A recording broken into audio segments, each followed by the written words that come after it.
பெண்களுள் ஆட்சியில் பெற்றவள் நீரே உடைய திருவயத்தின் கன்னியாயே சுவாசி பெற்றவரே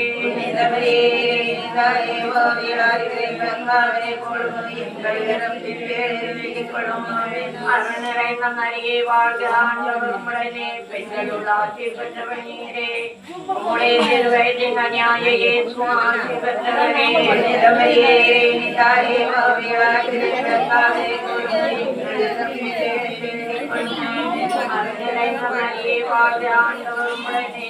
பெண்களுள் ஆட்சியில் பெற்றவள் நீரே உடைய திருவயத்தின் கன்னியாயே சுவாசி பெற்றவரே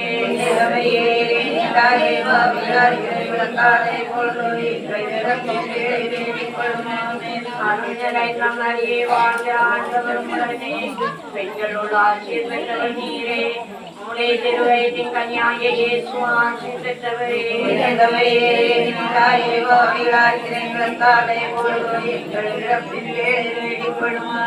அருள் நிறைந்த மரியே வாழ்க ஆண்டவர் உடனே பெண்களுள் ஆட்சியில் பெற்றவள் நீரே உடைய திருவயத்தின் கன்னியாயே சுவாசி பெற்றவரே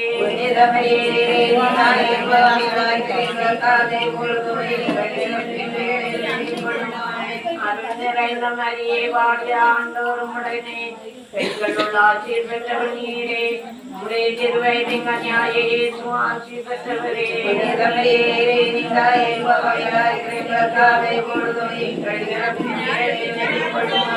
அருள் நிறைந்த மரியே வாழ்க ஆண்டவர் உடனே பெண்களுள் ஆட்சியில் பெற்றவள் நீரே உடைய திருவயத்தின் கன்னியாயே சுவாசி பெற்றவரே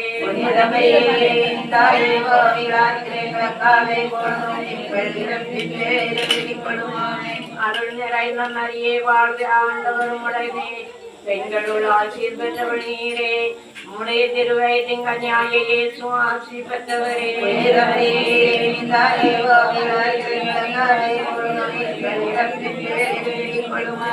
அருள் நிறைந்த மரியே வாழ்க ஆண்டவர் உடனே பெண்களுள் ஆட்சியில் பெற்றவள் நீரே உடைய திருவயத்தின் கன்னியாயே சுவாசி பெற்றவரே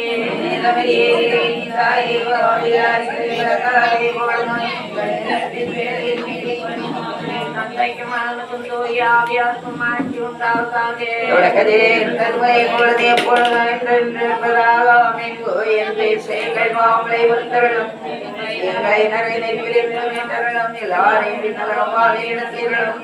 உமது ரத்தம் யாருக்கு அதிகம் தேவையோ அதிர்வதற்கான தேவதற்கான அப்போஸ்தலரான புனிதராய் பிரேசன்ன பிரேரள பிரேதி சொன்னாரே நிஸ்குதியாரே நாங்கள் இத்தனை பாவிகளாயிருந்தாலும் நாங்கள் வேண்டிக் கொண்டதை 53 மணி உபஸ்தையும் மாதாவின் பாதத்தில் பால காணிக்கையாக வைத்து கொடுத்து மன்றாடுகிறோம். எங்கள் தந்தையே மது பெயர் சூரியதனம் போற்ற பெருக மதாட்சி வருக மதி திருவிழம் மின்னுலையில் நிறைவேற்பது போல மண்ணுலையும் நிறைவேற்க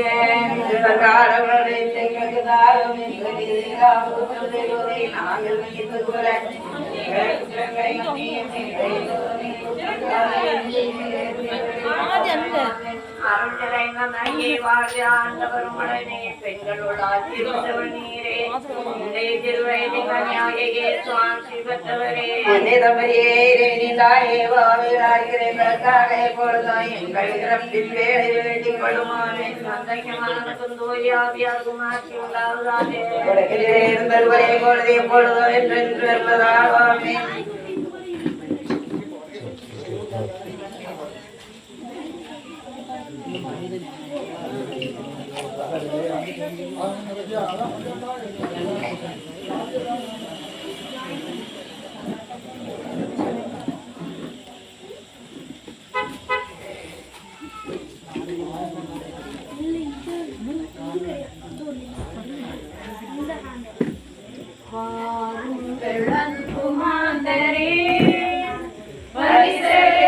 பாடுங்கள் பன்னி செய்து பாடுங்கள்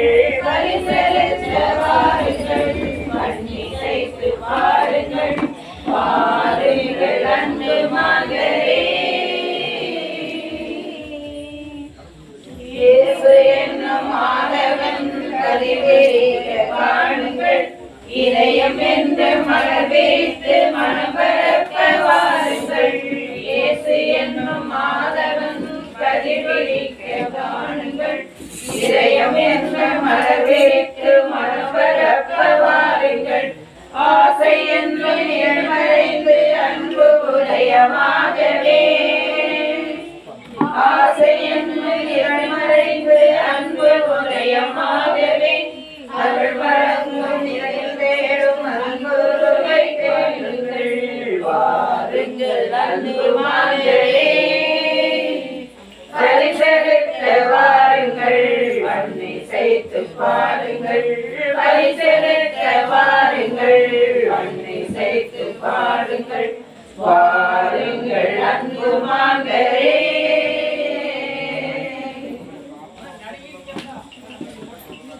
தந்தை மகன் தூயாவியாரின் பெயராலே ஆண்டவராகிய இயேசு கிறிஸ்துவின் அருளும் கடவுளின் அன்பும் தூயாவியாரின் நட்புறவும் உங்கள் அனைவரோடும் இருப்பதாக. உம்மாவோடும் இருப்பதாக.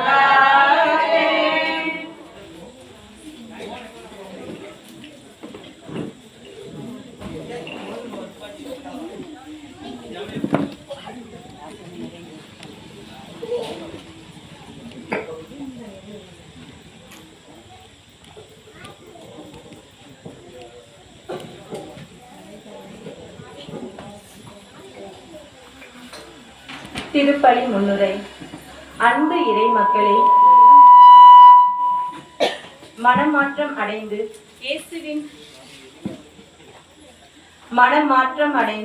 இயேசுவின் பின் செல்ல அழைப்பு விடுக்கும் இன்றைய திருப்பலிக்கு வருகை தந்துள்ள அனைத்து அன்பு உள்ளங்களையும் அன்புடன் வரவேற்கிறோம். மனம் மாற அடிப்படை தேவை அனைத்தையும் விட்டு விடுதல், துறந்து விடுதலே. விட்டு விடுதல் என்றால் நம் உறவை அல்ல, மாறாக நம்மிடம் உள்ள பாவச் செயல்களை. இயேசு தம் முதல் சீடர்களிடம் அனைத்தையும் துறந்துவிட்டு முழு உள்ளத்தோடு என் பின்னே வாருங்கள் என்றார். ஆதலால் அவரின் அழைப்பிற்கு ஏற்ப நாமும் மன மாற்றத்தை ஆடையாக உடுத்தி ஆனந்தமாய் அவரின் பின் செல்ல அருள் வேண்டி இத்திருப்பலியில் இணைந்திடுவோம். நாம் இன்றைக்கு நன்றி திருப்பலியாக இந்த திருப்பலியை ஒப்புக் கொடுக்கிறோம். கடவுள் நம்முடைய திருவிழாவை சிறப்பாக கொண்டாட உதவி செய்தார். அதற்கு நன்றியாக இந்த திருப்பலியை கொண்டாடுகிறோம். நன்றியின் விழாவாக இந்த நாளை கொண்டாடுகிறோம். ஆகவே உள்ளம் நிறைந்த நன்றியோடு ஆண்டவரை நாம் போற்றி பாடுவோம். இறைவன் செய்த வல்ல காரியங்களுக்காக அவரை நிறைவாக துதிப்போம். என் உயிரே ஆண்டவரை போற்றிடு, அவர் செய்த கனிவான சொல்லியை மறவாதே என்று திருப்பால் 103 சொல்கிறார். ஆகவே கடவுள் நமக்கு செய்த அவர் நம் மீது காட்டிய பேரன்பிற்காக, பேர் இரக்கத்திற்காக அவரை நாம் நன்றியோடு நினைத்து பார்ப்போம். உள்ளத்தின் ஆழத்திலிருந்து நன்றியை எடுத்து வைத்து இறைவனை புகழ்வோம். இன்னும் நம்முடைய தேவையாக இந்த இடத்திலே அருமையான வீட்டிலே தேவர் பிளாக் அமைக்கிற அந்த பணி நடைபெற்றுக் கொண்டிருக்கிறது. அந்த பணியும் சிறப்பாக நிறைவாக நடைபெற நாம் சிறப்பாக மன்றாடும். இந்த பீடத்தில் பார்க்கிற போது பீடத்திலும் இறைவார்த்தை பதிக்கப்பட்டிருக்கிறது. ஆகவே இந்த இடம் பொலிவுபடுத்தப்பட்டிருக்கிறது, இந்த இடம் மேன்மைப்படுத்தப்பட்டிருக்கிறது. இதற்காக உழைத்த, இதற்காக உதவி செய்த, இதற்காக தன்னார்வத்தோடு மனமோடு உதவி செய்த எல்லாரையும் இறைவன் தாமே நிறைவாக ஆசீர்வதிக்கும். இந்த செவி நமக்கு மட்டுமல்ல, சாலை ஓரத்தில் யாரெல்லாம் பயணம் செய்கிறார்களோ அவர்களுக்கு ஆசீர்வாதம் கொடுக்க, அருள் கொடுக்க, பயணம் பாதுகாப்பாக அமைய இந்த கெவி உதவ, தூய மிக்கல் தீமைகள் ஆபத்துகள் அனைத்தும் நம்மை பாதுகாக்க சிறப்பாக இந்த நேரத்திலே நாம் மன்றாடுவோம். இந்த தெய்வீக திருப்பலியை தகுதியோடு கொண்டாட தடைகாலாக நம்முடைய பாவங்களுக்கு அவைகளை இறைவ சந்நிதியில் ஒப்புக் கொடுத்து மன்னிப்பு கேட்போம். எல்லாம் வல்ல இறைவனிடமும் நான் பாவியை ஏற்றுக்கொள்கிறேன், ஏழையின் சிந்தனையாலும் சொல்லாலும் செயலாலும் கடமையில் தவறியதாலும் பாவங்கள் பல செய்கிறேன். என் பாவமே, என் பாவமே, என் பெரும் பாவமே. ஆகிய எப்போதும் கண்ணையான மரியாதையும் வானதூதர் புரிதல் அனைவரையும் சகோதர சகோதரிகளை உடை நம் இறைவனால் ஆண்டவரிடம் எனக்காக வேண்டிக் கொள்ள மன்றாடுகிறேன். தலைவணங்கி மன்னிப்பாஸ் பெற்றுக் கொள்வோம். எல்லாம் உள்ள இறைவன் நம்மை இறக்க வைத்து நம் பாவங்களை மன்னித்து நம்மை நிலை வாழ்வுக்கு அழைத்து செல்வாராக.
வாழ்த்துகின்றோம், உம்மை வாழ்த்துகின்றோம், உம்மை ஆராதிக்கின்றோம்,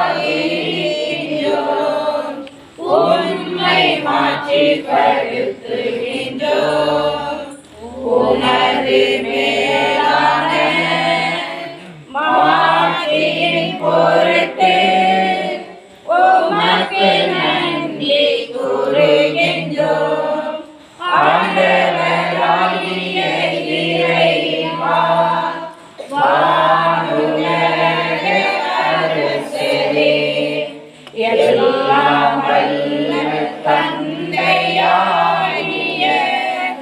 இறைவா, ஒரே மகனாய் உதித்த ஆண்டவரே, இயேசு கிறிஸ்துவே, ஆண்டவராகிய இறைவா, இறைவனின் செம்மறியே, தந்தையின் பெருமகனே, உலகின் பாவங்களை போக்குபவரே,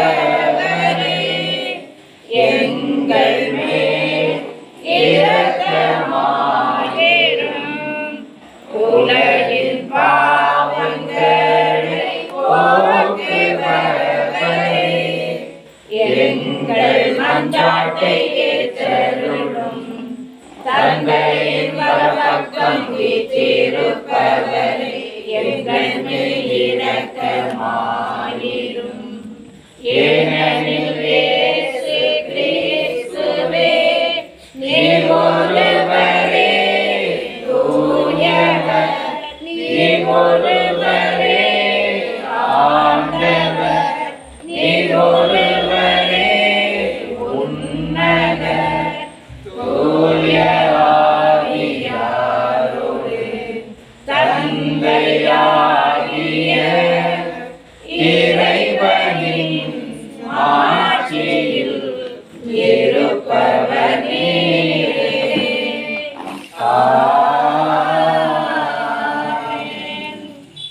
ஜெபிப்போமாக. பேரிரக்கமுள்ள எங்கள் ஆண்டவரே, எங்கள் செயல்களை உமது திருவுளத்திற்கு ஏற்ப நெறிப்படுத்தியருளும். இவ்வாறு அன்பு திருமகனின் பெயரா நாங்கள் மிகுதியான நற்செயல்கள் புரிந்திட தகுதி பெறுவோமாக. எங்கள் ஆண்டவராகிய கிறிஸ்து வழியாக உம்மை மன்றாடுகின்றோம்.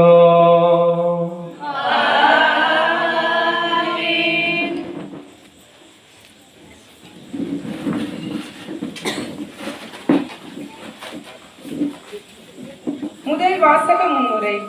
பாவத்தில் வாழ்ந்த நினிவே நகர் மக்கள் ஆண்டவரின் அழைப்பை ஏற்று மனம் திருந்தி வாழ்ந்த போது ஆண்டவர் அவர்களை மன்னித்து மறுவாழ்வளித்தார் என்றுரைக்கும் இம்முதல் வாசகத்திற்கு செவிமெடுப்போம்.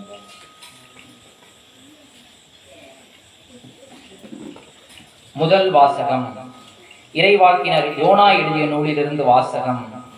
அதிகாரம் 3, இறை வார்த்தைகள் 1 முதல் 5 வரை மற்றும் 10. அந்நாட்களில் 2ஆம் முறையாக யோனாவுக்கு ஆண்டவரின் வாக்கு அருளப்பட்டது. அவர், நீ புறப்பட்டு நினிவே மாநகருக்கு போய் நான் உன்னிடம் சொல்லும் செய்தியை அங்குள்ளோருக்கு அறிவி என்றார். அவ்வாறே யோனா புறப்பட்டு ஆண்டவரது கட்டளைப்படி நினிவேக்கு சென்றார். நினிவே ஒரு மாபெரும் நகர். அதை கடக்க 3 நாள் ஆகும்.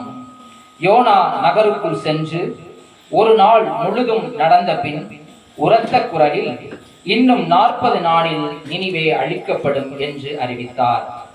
நினிவே நகர மக்கள் கடவுளின் செய்தியை நம்பி எல்லோரும் நோன்பிருக்க முடிவு செய்தார்கள்.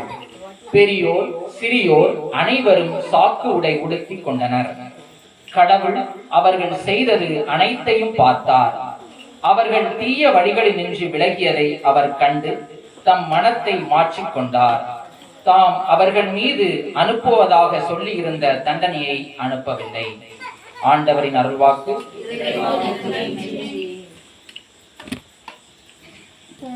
சிறகுகள் நிழலில் என்னாலும் என்னை அரவணைத்திடு இறைவா. உன் சிறகுகள் நிழலில் என்னாலும் என்னை அரவணைத்திடு இறைவா. அந்த இருளிலும் ஒளி சுடரும், வெண்கனலிலும் மனம் குளிரும். அந்த இருளிலும் ஒளி சுடரும், வெண்கனலிலும் மனம் குளிரும்.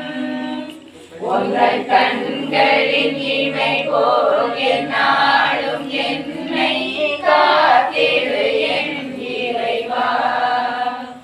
உங்கள் கண்களின் இமை போல் என்னாலும் என்னை காத்திடு என் இறைவா.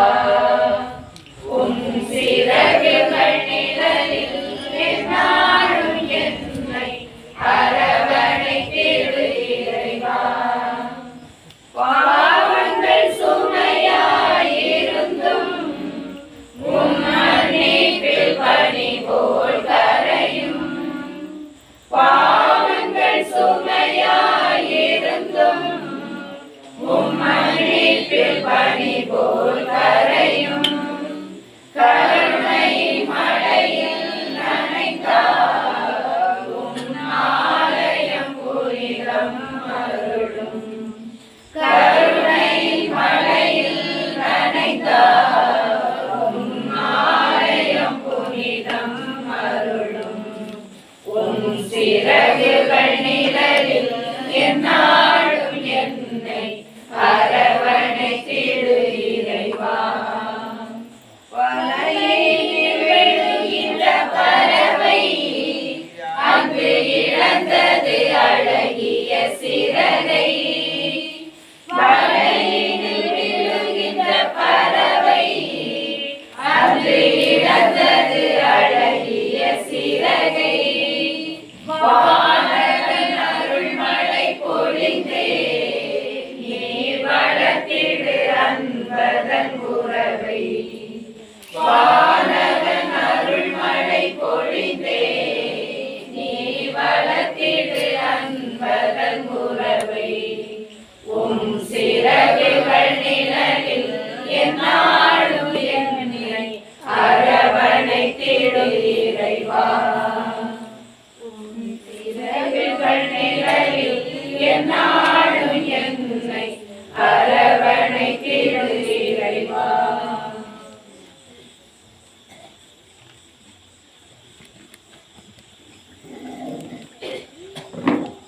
இரண்டாம் வாசக முன்னுரை.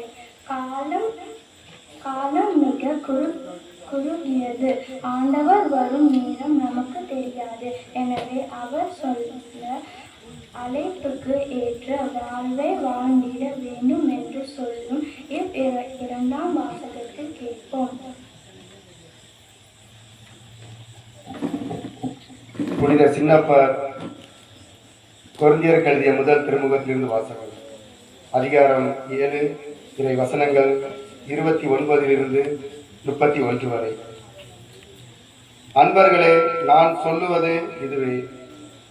இனியுள்ள காலம் குறுகியது. இனி மனைவி உள்ளவரும் மனைவி இல்லாதவர் போல இருக்கட்டும். அழுபவர் அழாதவர் போலவும், மகிழ்ச்சியுறுவோர் மகிழ்ச்சியற்றவர் போலவும், பொருட்களை வாங்குவோர் அவை இல்லாதவர் போலவும் இருக்கட்டும். உலக செல்வத்தை பயன்படுத்துவோர் அவற்றில் முழுமையாக ஈடுபடாதவர் போல் இருக்கட்டும். இவ்வுலகு இப்பொழுது இருப்பது போல் நெடுநாள் இராது. இது ஆண்டவரின் அருள்வாக்கு.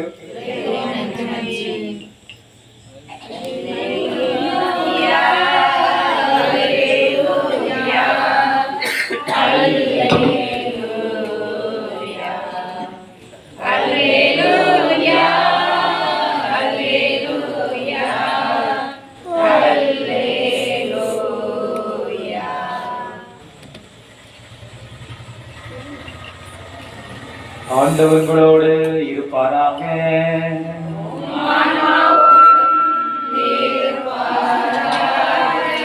மார்க் 7 தூய நற்செய்தியிலிருந்து வாசகம்.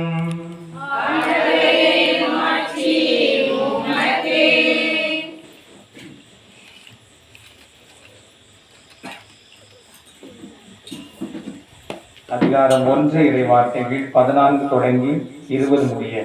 மார்க் நற்செய்தி 1ஆம் அதிகாரம் 14 முதல் 20 முடிய உள்ள உயிருள்ள வார்த்தைகள். யோவான் கைது செய்யப்பட்ட பின் கடவுளின் நற்செய்தியை பறைசாற்றி கொண்டே இயேசு கலிலேயாவிற்கு வந்தார். காலம் நிறைவேறிவிட்டது, இறையாட்சி நெருங்கி வந்துவிட்டது, மனமாறி நற்செய்தி நம்புங்கள் என்று அவர் கூறினார். அவர் கலிலேயே கடலோரமாய் சென்றபோது சீமோனையும் அவர் சகோதரான அந்திரேயாவும் கண்டார். மீனவர்களான அவர்கள் கடலில் வலை வீசிக் கொண்டிருந்தார்கள். இயேசு அவர்களை பார்த்து, என் பின்னே வாருங்கள், நான் உங்களை மனிதரை பிடிப்போர் ஆக்குவேன் என்றார். உடனே அவர்கள் வலைகளை விட்டுவிட்டு அவரை பின்பற்றினார்கள். பின்னர் சற்று அப்பால் சென்றபோது செபதேயின் மகன் யாக்கோபையும் அவர் சகோதரான யோவானையும் இயேசு கண்டார். அவர்கள் படகில் வலைகளை பழுது பார்த்து கொண்டிருந்தார்கள். உடனே இயேசு அவர்களையும் அழைத்தார். அவர்களும் தங்கள் தந்தை செபதேயை கூலி ஆட்களோடு படகில் விட்டுவிட்டு அவர் பின் சென்றார்கள். ஆண்டவரின் அருள்வாக்கு.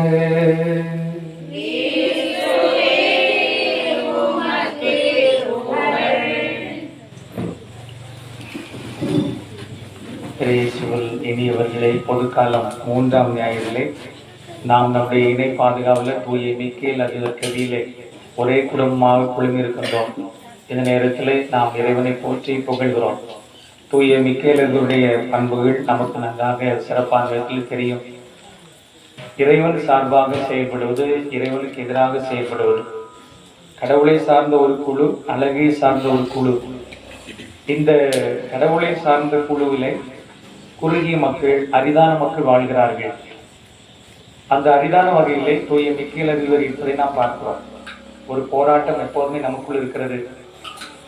நல்லது அல்லது தீயது இந்த இரண்டுமே தேர்ந்தெடுப்பதிலே மிகப்பெரிய போராட்டம் என்பது இருக்கிறது. அந்த போராட்டத்திலே மிக உறுதியாக, தீர்க்கமாக, திடமாக முடிவெடுத்தவர் தூய மிக்கேல் அதிபர். அங்கே ஒரு பெரிய போராட்டம் அழகைக்கும் வானதூரருக்கும் இடையே ஏற்பட்ட சூழலிலே அவர் சொன்ன வார்த்தை, கடவுளுக்கு நிகர் யார்? கடவுளுக்கு நிகராக இந்த உலகத்தில் ஒரு பொண்ணு இருக்க முடியாது, பொருள் இருக்க முடியாது, செல்வம் இருக்க முடியாது, எதுவுமே இருக்க முடியாது. ஆகவே கடவுள் தான் எல்லாம், அவருக்கு நிகராக இந்த உலகத்தில் எதையுமே கொண்டு வர முடியாது என்பதில் தீர்க்கமாக அவர் இருந்ததை நாம் பார்க்கிறோம். அங்கே பெரிய போராட்டத்தில் மற்ற வானவர்கள் எல்லாம் அவர்கள் தோற்று போகிறார்கள். தோற்று போய் அவர்கள் அழகையாக மாறுகிறார்கள், பேயாக மாறுகிறார்கள். இவர் கடைசிவர் என்று இறைவனின் மிகப்பெரிய தூதராக, அதிபதியாக அவர் இருப்பதை நாம் பார்க்கிறோம். இன்றைக்கும் கூட இந்த போராட்டம் என்பது நமக்குள்ளே இருப்பது உண்டு. என் ஆண்டவரின் சீடர்கள் பேதுரு சொன்னார், ஆண்டவர் நீர் எங்கு போனாலும் நான் வருவேன், உண்மை விட்டு போய்விடவே மாட்டேன்னு சொன்னார். ஆனால் ஆண்டவர் இயேசு கிறிஸ்து திரும்பி பார்த்தபோது அங்கு யாருமே இல்லை. வடிவேல் கதையாக மாறிவிட்டது. முதல்ல என்ன சொன்னார்கள்? வீரவசனம் விட்டார்கள், எங்கே போனாலும் வருவோம், உண்மை விட்டு பிரிய மாட்டோம் என்று சொல்லி வீரவசனம் பேசினார்கள். ஆனால் கடைசி என்ன ஆகுது? அவர் திரும்பி பார்க்கும்போது யாரையுமே காணும். ஆனால் ஒரு கட்டத்தில் உணர்கிறார்கள், அவர்கள் இந்த மனித பலவீனத்தின் காரணமாக ஒரு போராட்டம் வருகிறது. போராட்டம் வந்த நேரத்திலே அவர்கள் கடவுளோடு இல்லாமல் இருக்க ஒரு சூழல் வருகிறது. அந்த சூழலை தத்தளிக்கிறார்கள், தடுமாறுகிறார்கள். எதை சரியாக தேர்ந்தெடுப்பது என்பது தெரியாமல் போகிறது. ஆனால் கடைசியிலே ஆண்டவர் இயேசு கிறிஸ்தான் நிலையானவர் என்று அவர்கள் தெரிந்ததன் காரணமாக இயேசு கிறிஸ்துக்காக தங்கள் வாழ்வை அர்ப்பணிக்கிறார்கள். இயேசு கிறிஸ்துக்காக தங்களே கொடுக்கிறார்கள். அன்புக்குள்ளே அழகை சார்ந்த பொறுப்பு, ஆண்டவரை சார்ந்த பொறுப்பு, இரண்டு குழு இருக்கிறது. ஆனால் நாம் எதை சார்ந்து இருக்கிறோம், எதை சார்ந்து செயல்படுகிறோம், அதற்காக நாம் இலக்க துணிவது என்ன, அதற்காக நாம் கொடுப்பு துணிவது என்ன, அதுதான் மிக சிறப்பான விதத்தில் பெரிய பாடமாக இருக்கிறது. ஆக இன்றைக்கு கடவுளுக்கு நிகரையார் என்று அவர் கற்றுக்கொண்டதை நாம் இந்த வாழ்க்கையிலே கற்றுக்கொள்ள வேண்டும், மன்னர் வாழ்க்கையிலே கற்றுக்கொள்ள வேண்டும். மிக சிறிய சோதனை நம்மை கடவுளுக்கு எதிராக மாற்றுகிறது, அழகை குறிவுளாக இழுக்கிறது.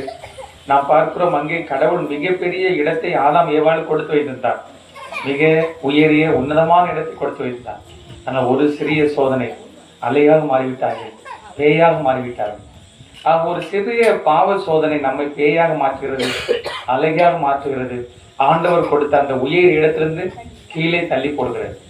ஆனால் அந்த சோதனையில் விழாதவாறு நாம் நம்மை காத்துக் கொள்கிற போது கடவுள் பெரியவர், உன்னதமானவர் என்பது நமக்கு தெளிவாக புலப்படுகிறது. இன்றைக்கு நாம் கடவுள் பக்கமாக எல்லா நேரத்திலும் இருக்க முடிகிறதா? அல்லது ஒரு போராட்டம் வருகிறது, ஒரு தடுமாற்றம் வருகிறது, அந்த தடுமாற்றத்திலே ஒரு விழிப்புணர்வு அடைகிறார்கள். பலர் விழிப்புணர்வு அடையாமலே போகிறார்கள், பலர் அதை பற்றி தெளிவில்லாமலே போகிறார்கள்.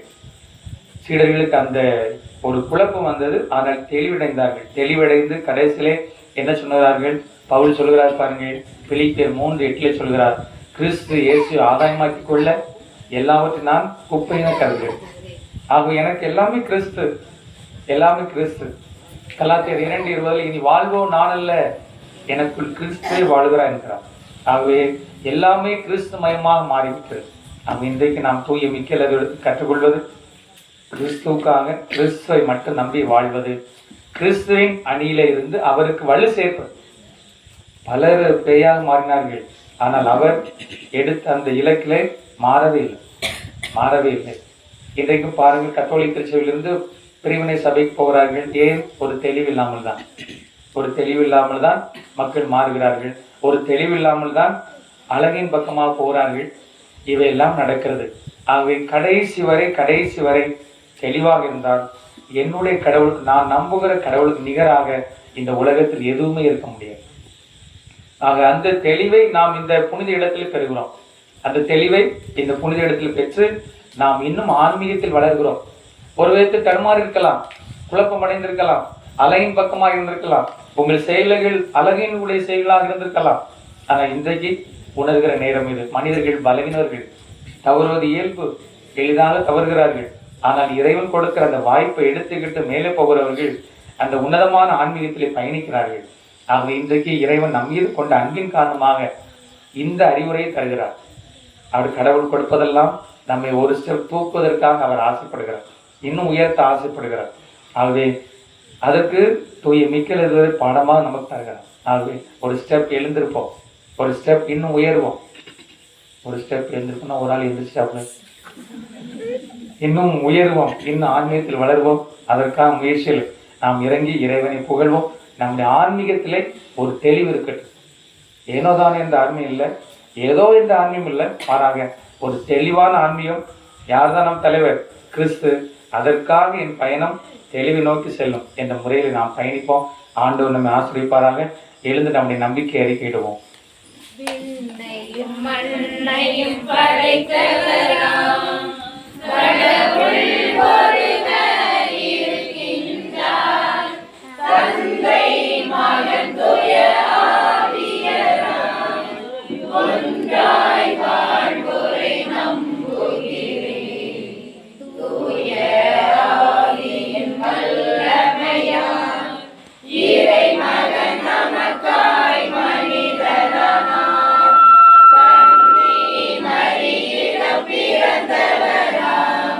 இயேசுவை உறுதியாய் நம்புகிறேன்.